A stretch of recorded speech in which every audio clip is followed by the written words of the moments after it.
Hey guys, welcome back to the channel. So it is Thursday after Super Chips, and I'll put it this way: we're tired this week. Running 100 miles an hour from the time you get the Super Chips to the time you get home. So race recap real quick for you guys that are into drag racing is went over there. We had a brand new surface over there. They just resurfaced the blacktop with some like tar in between the cracks, and it was very sticky almost when it was cooler out, and when it got hot, if you stepped on it, you could take that tar all the way up. So the practice runs and all the testing in both lanes, if you go back and watch the Webb's video, the left lane, 90% of the people were getting down that lane. The right lane was just terrible, and I mean terrible. I ended up in one of my first races drawing the left lane, which I thought was great. It was awesome. I was excited because it wasn't the right lane, and I think it was two guys in front of me just really burnt the tires off the line. Then Jay Joseph got in front of me. He kind of spun a little bit too and went off to the left. I got up there and I did the same thing. So track kind of went to crap because it was getting hot out. It went instantly, and all of a sudden the right lane became better than the left lane. Second hit, I went up, I had the right lane, and I just got out drove on that one. I guess it was a little power shy on that one because I wanted to get down the line more than anything. I thought if I could get down the line, I would win no matter what. Well, if you watch the start line, I beat the gentleman off the line, half track. I had him half tracked, and then at the tail end, he just came around me, and I lost to a faster guy. So that's why I like to lose. But that's my little recap for Super Chips. Had a great time. Wouldn't trade it for the world. But got back and we started doing some work on some stuff. So this is the Drag Race Concepts, the little foam dragster. It's got the gears instead of the direct drive like my other one is. So I don't know, just inexpensive. I shouldn't say inexpensive, but it's what I'm kind of getting into. I like the foam stuff along with the rubber tire stuff, but that's kind of got it ready, just waiting for some electronics and stuff. We burnt up some stuff this weekend, so I'm kind of holding off on all that other stuff right now until finances get a little bit better, because you get home from a drag race and you spend a ton of money. I'll show you guys the car I ran at Super Chips. This is the car I ran at Super Chips. This is LS22 body, and it is as it came off the track the last time. You can see, look at that prep holding on to everything. So it is still sticky because I have not cleaned her up yet.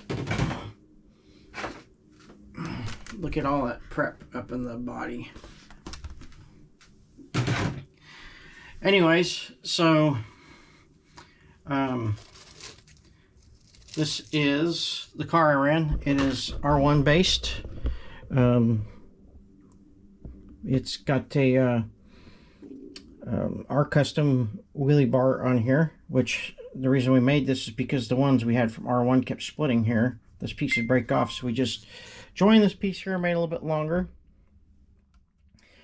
But other than that, 48 pitch gear, Volta level 3, R1 ESC, Futaba, Voodoo Reds, lots of prep on there, so it's gonna be fun cleaning those up. R1 servo, DRC front tires and wheels right now, or we run Cyrils depending on what we got. I bent a set of Cyrils, so I'd take them off. But this is our chassis. Basically, it's a R1 bulkhead split, and our custom-made A-arms, our shock tower. So this is our car. We wanted to be able to get the battery further forward, and to give you guys a quick see if I can find my 9000 battery pack that goes in there. Okay, this is the only battery I run. Test the best on the ESR meter. So it is a very good pack. So what I like about it is that right there, gentlemen and ladies, is I can put that pack up there. It's more front to back, so it's balanced. It fits in there perfectly. We designed this chassis and this shock tower around this battery. So this is kind of what I like to run. This is a setup. It works very, very well. Unfortunately, at Super Chips, the surface wasn't real good, so I didn't get a real good chance to really let her rip. But you guys will definitely be seeing a lot more of this car. We're going to be running it all season, testing it, love it. You know, a lot of people will say, well, you don't need to wait that much further forward. Yes, you do. If you want to be able to launch as hard as you want to, a friend of mine, James Dibble, told me once, if you launch harder than the guy next to you, then he has to play catch up the whole time. And I've always followed that since he told me that, and it does work. I do launch usually harder than anybody else next to me. I have to learn to put a little bit more on the top end with the car now, that we're learning more and more about the car. But the car is very lightweight, extremely lightweight this way. I barely meet minimum weight. So anyways, this is what we're working on. We're going to be cleaning this up, get it put back together. So I didn't go through any major tuning changes or anything other than the Futaba radio. It's the first time with the Futaba radio we went to a big race where the whole track was prepped from start to finish. A local race, you usually get about 10-15 feet of prep, and after that it's prepless. So I will say, with that being said, excuse me, the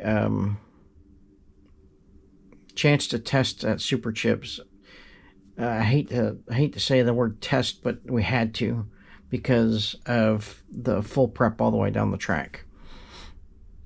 But we learned a lot about the Futaba, and I'll put it this way, the Futaba, we got it figured out now. I mean, it took us a little bit to understanding the points and percentages and all that other stuff is what you want to do with along with the tune and the car. If you overtune the ESC and you can't turn down the radio, you got yourself in trouble. So we had to make sure the tune in the car was in the middle of where we wanted it to be, so the radio could be turned up or down at the line depending on what you see at the line when you get up there.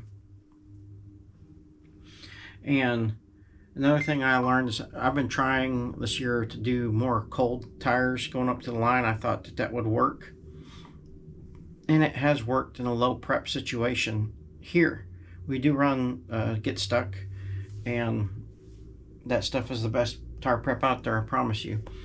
But the problem with Spunk is if you run it too much, you get a coat up at the starting line that you can't get out of, and there's a point where that does happen. That's when people start popping ESCs. So then you have to go to like a 50-50 Spunk OG or a 25% Spunk, 75% OG. So that's what we do. Anyways, doesn't say we didn't win Super Chips, so obviously maybe, do what works for you at your track, but that's what we've been doing. We're gonna I was trying to get some high torque rotors for the Voltas so I could take these motors out and get them and test them. Tune them myself, which I've always used to do. I just haven't done it lately. Gonna do more of that. Excuse me.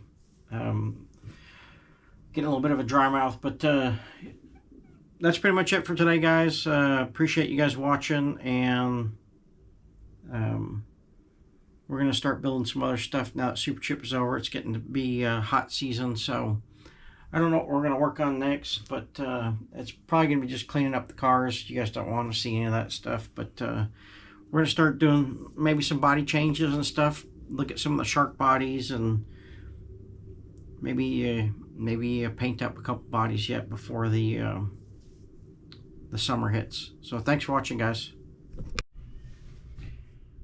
Alright, guys, welcome back to the channel. So got the lightweight drag car here in front of us, and this is set up as I normally run it, and this is a regular chassis, R1 chassis I should say. So we're gonna see how it weighs right now, and then we're gonna go make some changes to it, and we're gonna see what the after weight is. So let's take a look here. We're gonna get the weight as is right now, 1796. This is the body for it, so we're just gonna set that on top real gently, and you guys can see that weight, 2073. So we don't have much to work with, but Austin and I and Mason, Austin made these body mounts initially, and although they're great and we love them, I'm really accustomed to these R1 mounts that go the same way, but they hang over the tire here, which I really like because it keeps the body out here away from the tire, from getting into the tire.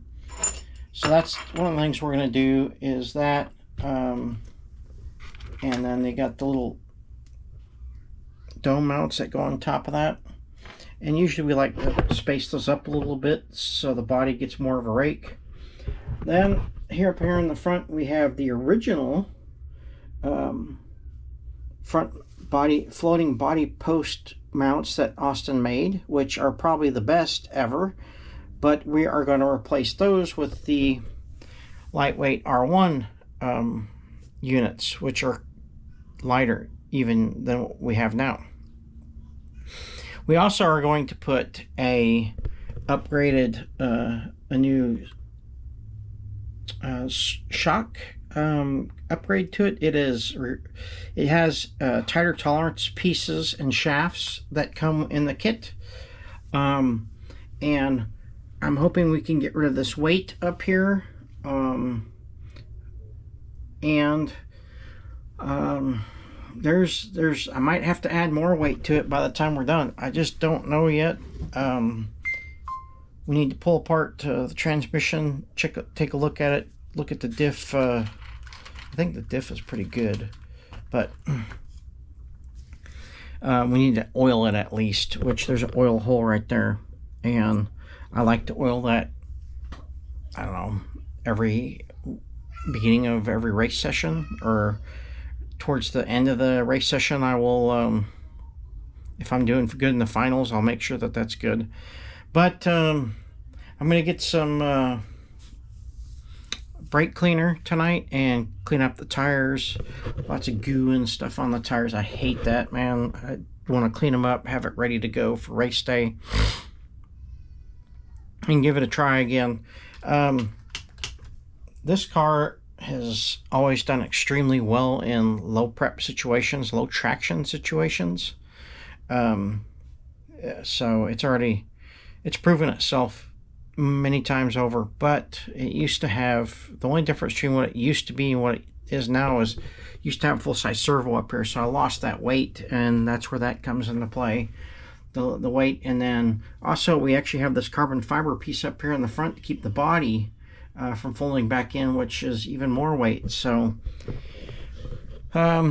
we got a new battery coming. I ordered one of the bigger R1 packs. I don't think anybody really runs those anymore. Everybody runs this 9000, which I really like. The testing on the ESR meter for that versus any other battery is pretty good. So, matter of fact, I'll go get that and we'll do some testing.